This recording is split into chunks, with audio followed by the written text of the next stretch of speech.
International border पर स्थिति फिलहाल सामान्य बनी हुई है। भारी तनाव के बाद स्थिति सामान्य, सीमावर्ती इलाकों में सुरक्षा व्यवस्था चाक चौबंद कर दी गई है। तो ऐसे में पाकिस्तान की तरफ से एक बार फिर सीजफायर का उल्लंघन किया गया है। लेकिन अगर इंटरनेशनल बॉर्डर की बात की जाए तो वहां पर स्थिति फिलहाल सामान्य नजर आ रही है। भारी तनाव के बाद स्थिति सामान्य है। सीमावर्ती इलाकों में सुरक्षा व्यवस्था चाक चौबंद नजर आ रही है।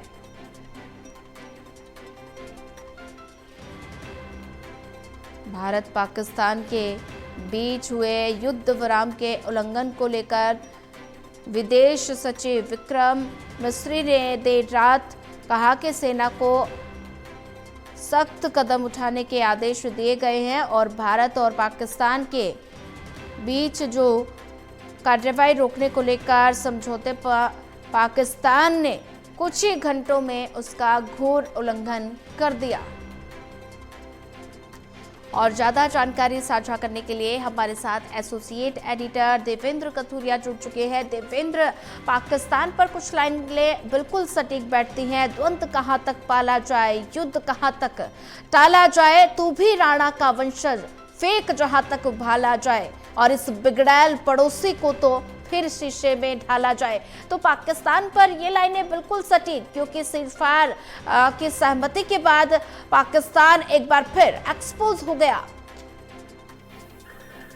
देखिए सुनिए, पाकिस्तान के पास एक मौका था, युद्ध विराम के हालात बने, उस पर सहमति बनी, अमेरिका की इंटरवेंशन रही, डोनाल्ड ट्रंप जो दुनिया का अपने को सबसे बड़ा दादा मानते हैं, उनकी इंटरवेंशन से, जैसा उनका मैसेज था कि रात को कई घंटे तक मैंने दोनों मुल्कों के प्रधानमंत्रियों से बात की, उनको मनाया, जिसकी बधाई दे रहे थे डोनाल्ड ट्रंप और विदेश मंत्री यूएसए के अमेरिका के हस्तक्षेप से युद्ध विराम हुआ है जी। 2.5-3 घंटे में ही पाकिस्तान ने अपना असली रूप दिखा दिया। और पाकिस्तान का ये इतिहास रहा है, धोखाधड़ी करना, दूसरे को मिसगाइड करना, प्रोपोगेंडा करना। तो 2.5-3 घंटे में ही दोबारा से जब हमले शुरू हुए तो फिर भारतीय फौज ने भी ताकत से जवाब दिया। अभी की हालत दर्शकों को बता दें, रात भर शांति रही है, बॉर्डर पर सन्नाटा है और शांति है, लेकिन तनाव अभी भी बढ़ा हुआ है। आज संडे का दिन है, आज का दिन मैं समझता हूँ बहुत अहम है। अगर कोई छेड़ाछाड़ी हुई तो भारत उसका माकूल जवाब देगा, जैसा रात को 11 बजे विदेश मंत्रालय की तरफ से प्रेस करने विदेश सचिव विक्रम मिस्री ने साफ कर दिया कि भारतीय सेनाओं को खुली छूट है और कड़े कदम उठाने के आदेश दिए गए हैं, छूट दी गई है। सेना के अफसर जो समझे करें जी। सरकार की तरफ से उनको छूट है।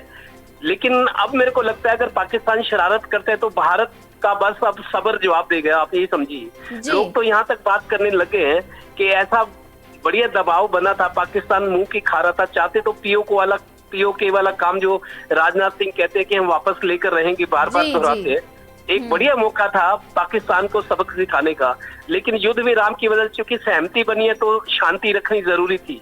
लेकिन पाकिस्तान ने अब अगर हिमाकत की तो मेरे को लगता है देश के लोगों का गुस्सा तो है ही, सरकार और सेना भी बर्दाश्त नहीं करेगी। जी बिल्कुल देवेंद्र, बात की जाए तो ऐसे में विदेश मंत्रालय की तरफ से देर रात प्रेस कॉन्फ्रेंस की गई और साथ ही भारतीय सेना को निर्देश दिए गए कि आप सख्त कार्रवाई कर सकते हैं पाकिस्तान की तरफ से, क्योंकि सीजफायर का उल्लंघन हो गया है।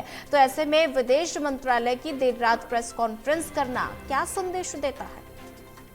देखिए, वो प्रेस कॉन्फ्रेंस करने का मतलब ये था कि युद्ध विराम के बाद जो कुछ भारत के साथ धोखा हुआ है, पाकिस्तान को आईना दिखाने वाली बात थी और दुनिया को ये बताना था कि भारत हमेशा शांति प्रिय रहा है। सोने मैं आपको बता दूं, कोई भी सरकार रही हो, कांग्रेस की रही हो, वाजपेयी जी की, बीजेपी की सरकार है, भारत ने हमेशा दुनिया को ये संदेश दिया, हम कभी युद्ध नहीं चाहते, ना युद्ध की शुरुआत करते।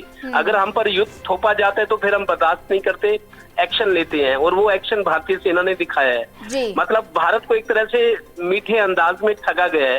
हालांकि अमेरिकी राष्ट्रपति की इंटरवेंशन थी। आप देखिए, अगर सहमति बनी है, युद्ध विराम पे राजी हुए हैं और शुरुआत पाकिस्तान की तरफ से ही है। DGMO, director general military operations Pakistan ने भारत के डीजीएमओ को फोन करके कहा कि अब हम दोनों तरफ से शांति चाहते हैं, तो उसके प्रस्ताव को मान लिया, लेकिन फिर धोखाधड़ी हुई सारे मामले में। मेरे को लगता है डोनाल्ड ट्रंप, अमेरिका सरकार की भी मेरे को लगता है थोड़ा सा उनको भी गुस्सा जरूर इस बात का हुआ कि आखिर हुआ क्या। हमारे हस्तक्षेप के बाद युद्ध विराम हो गया था, लेकिन पाकिस्तान को हिमाकत करने की जरूरत कैसे हुई? वो भी अपने आप को डाउन फीलिंग, उनको भी नीचा महसूस हो रहा होगा कि पाकिस्तान ने हमारे साथ क्या किया। ये अमेरिका की बात कर रहा हूं मैं। जी बिल्कुल देवेंद्र, अगर बात की जाए तो जैसे कि वैश्विक स्तर की यहाँ बात हो रही है, तो ऐसे में चीन की तरफ से बयान सामने आया है। चीन खुले तौर पर पाकिस्तान को समर्थन देता हुआ नजर आ रहा है। देखिए, युद्ध विराम का जब उल्लंघन किया पाकिस्तान ने, दोबारा से जब हिमाकत की, ड्रोन छोड़े और शांति भंग करने की कोशिश की, अमेरिका का ये जो चाइना का जो बयान आया है कि हम पाकिस्तान के साथ है, पाकिस्तान के साथ खड़े हैं, पाकिस्तान को अपनी संप्रभुता की रक्षा करने का पूरा अधिकार है और हम पाकिस्तान के साथ खड़े हैं, ये चीन का कूटनीतिक बयान है। चीन भारत को ये मैसेज देना चाहता है कि अगर आप पाकिस्तान पर सख्ती करोगे तो हमारे सपोर्ट पाकिस्तान के साथ है। तो ये कूटनीतिक बयान है और चीन ने खुलकर जाहिर कर दिया है कि उसकी हमदर्दी पाकिस्तान के साथ है। जी बिल्कुल। तो अगर कोई जरूरत पड़ी तो चीन पाकिस्तान की मदद करेगा। और कुछ लोग अब ये भी कहने लगे, जो राजनीति को, सियासत को जानते हैं, वो कहते हैं कि चीन की नजर पाकिस्तान पर है, चीन पाकिस्तान पर कब्जा करना चाहता है, क्योंकि वो कमजोर हुआ तो चाइना के लिए, चाइना अपना विस्तार करना चाहता है और पाकिस्तान के कुछ हिस्से को चाइना ही हड़प सकता है और इस वजह से उसकी हमदर्दी दिखा रहा है कि हम पाकिस्तान के साथ हैं। जी बिल्कुल देवेंद्र, जैसा कि अभी जिक्र करें तो ऐसे में इंटरनेशनल बॉर्डर पर फिलहाल स्थिति सामान्य बनी हुई है। जो सीमावर्ती इलाके हैं वहां पर क्या कुछ स्थिति नजर आ रही है? क्योंकि देर रात पाकिस्तान की तरफ से गोलीबारी हुई है, ड्रोन छोड़े गए हैं, तो वहां पर फिलहाल क्या स्थिति नजर आ रही है? देखिए सोनिया, सीमावर्ती जो गाँव है, जो घर है भारतीय सीमा के अंदर है, जो भारतीय नागरिक है, 2 दिन पहले आपको याद होगा गृह मंत्री अमित शाह ने उमर अब्दुल्ला से बात की थी, जम्मू कश्मीर के मुख्यमंत्री हैं। उनको हिदायत दी थी कि जो सीमावर्ती क्षेत्रों में जो घरों में लोग रह रहे हैं, जिनके घरों पे गोलियां बरसी हैं, दहशत में जी रहे हैं, उन सबको शिफ्ट किया गया था। बहुत सारे परिवारों को शिफ्ट कर दिया गया कहीं दूसरी जगह पे, सुरक्षित जगह पे। तो मेरे को लगता है सीमावर्ती क्षेत्रों में जहां थोड़ा सा सुरक्षित है, लोग महसूस करें, उनकी खेती है, उनका घर है, कहाँ जाए आदमी? जिसका जो घर है, जो छत है, उसको उसी से प्यार होता है। तो कुछ लोग जगह ऐसी हैं जहां खुद को सुरक्षित समझ रहे हैं या जो जोखिम उठाने को तैयार है, लेकिन मेरी जानकारी नहीं है कि बहुत सारी जगह से, सीमावर्ती गांव से जो परिवार रह रहे थे मकानों, उनको दूसरी जगह शिफ्ट किया गया क्योंकि अभी खतरा है। जी बिल्कुल देवेंद्र, बात की जाए तो पाकिस्तान पर भरोसा तो नहीं किया जा सकता, क्योंकि पाकिस्तान हर कदम पर भरोसा तोड़ता है। तो ऐसे में भारतीय सेना पूरी तरह से अलर्ट नजर आ रही है, सतर्क नजर आ रही है। तो ऐसे में जिक्र किया जाए तो आगे क्या कुछ रणनीति भारत की रहने वाली है? देखिए, भारत ने, सरकार ने सेना को, ये रात जो प्रेस कॉन्फ्रेंस हुई थी 11 बजे, वो जरूरी थी। युद्ध विराम का उल्लंघन किसने किया? पाकिस्तान ने किया। पूरी देश दुनिया को बताना जरूरी था। और उसके बाद भारत की रणनीति यह है कि भारत ने सेनाओं को ये कहा है कि आपको खुली छूट है, जो समझो करो, कड़े और बड़े आदेश हैं, आपको पूछने की जरूरत नहीं। प्रधानमंत्री की तरफ से उस लेवल पे उनको परमिशन दी गई है कि जो ठीक समझो करो।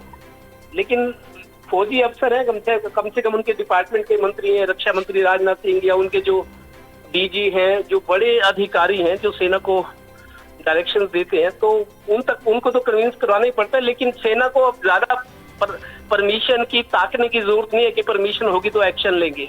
तो रात में ये बात दोहराई गई है कि भारतीय सेना को खुली छूट है, कड़े कदम उठाए जाए, पाकिस्तान कुछ भी अब करे। मतलब आप समझ लीजिए, अगर पाकिस्तान की तरफ से शरारत हुई तो उसका क्या हाल होगा। लोगों का गुस्सा तो बढ़ ही रहा है, सरकार का बढ़ रहा है और सेना का भी बढ़ रहा है। ये इस तरीके से धोखाधड़ी, मतलब अमेरिका जैसे राष्ट्रपति, दुनिया का जो सबसे बड़ा नेता और ताकतवर अपने आप को मानते हैं, उन्होंने बीच बचाव करके दोनों पक्षों को समझौते के लिए राजी किया, चीज फायर कराया, लेकिन उनकी इज्जत भी नहीं रखी इन्होंने।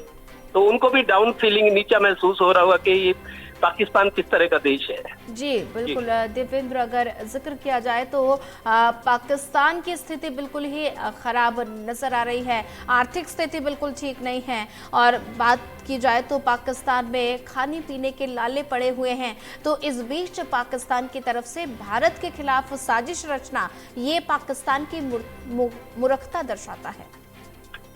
देखिए सोनिया, पाकिस्तान के साथ क्या हो रहा है, उसका पानी बंद कर दिया गया है, उसका जो इंपोर्ट हिंदुस्तान में होता था, जो वहाँ के कंपनियां व्यापारी व्यापार कर रहे थे, यहाँ व्यापार बंद कर दिया गया, पानी उनका बंद कर दिया गया है। मिलिट्री के स्तर पे जितना उनको नुकसान हुआ है, कितने सैकड़ों ड्रोन मार गिराए गए, और इससे बड़ी जो जिल्लत झेल रहा है पाकिस्तान की आर्मी और सरकार, उनके लिए मतलब ये बहुत शर्मिंदगी वाली स्थिति है। पूरी दुनिया उन पर हंस रही है कि किस तरह का देश है, जब एक कमिटमेंट्स पे पूरा नहीं उतरता, युद्ध विराम के बाद 3 घंटे में उसको तोड़ देता है। और अभी आप उसकी स्थिति देखिए, उनके पास कोई, जो एक्सपर्ट्स बता रहे हैं, उनके पास साजो सामान नहीं है, बारूद है या जो वेपन्स है। भारत के पास जो एडवांस टेक्नोलॉजी है, इजराइल के हथियार है, रशिया के हैं, जो है बहुत मारक क्षमता जिनकी ज्यादा है, और सटीक निशाने बैठते हैं, देखा ये लोगों ने अभी। तो भारत हर तरीके से अर्थव्यवस्था की दृष्टि से इतना बड़ा मुल्क है, पाकिस्तान से 5 गुना आबादी भारत की है, बड़ा देश है, संपन्न है, संसाधन है, देश की एकजुटता है, और सबसे बड़ी हौसला है। मैंने कल ही सोनिया अपने 1971 की लड़ाई के एक लांस नायक है, पानीपत रहते हैं, उनका मैंने इंटरव्यू किया। उन्होंने कहा जी 1971 की लड़ाई में बलूचिस्तान और पाकिस्तान के 6-6 फुट के जवान थे बड़े, जिनसे हमने लड़ाई, हम तो 5-5.5 फुट के थे, हमने उनको घुटनों पर ला दिया था। हमें शर्मिंदगी हो रही थी, 6-6 फुट के जिन जवानों बलूचिस्तान पाकिस्तान के खिलाफ हम लड़ाई लड़े, हमें उनकी रक्षा करनी पड़ी थी जब उन्होंने सरेंडर किया। आप देखिए क्या स्थिति है पाकिस्तान की। जी। उसका ये कहना था कि पाकिस्तान की जो फौज है वो बहुत डरपोक किस्म के व्यक्ति हैं, हथियार डालने में ज्यादा देर नहीं करते। ये कल ही हमने अपने दर्शकों को एक रिपोर्ट दिखाई है कि पाकिस्तान के भले ही लोग बलूचिस्तान 6-6 फीट के हैं, लेकिन उनका हौसला उतना नहीं है जितना भारतीय सेनाओं का है। देशभक्ति है, शौर्य है, पाकिस्तान दिखावा ज्यादा करता है। जी देवेंद्र, आप बने रहिए हमारे साथ, आगे भी आपसे अपडेट लेते रहेंगे।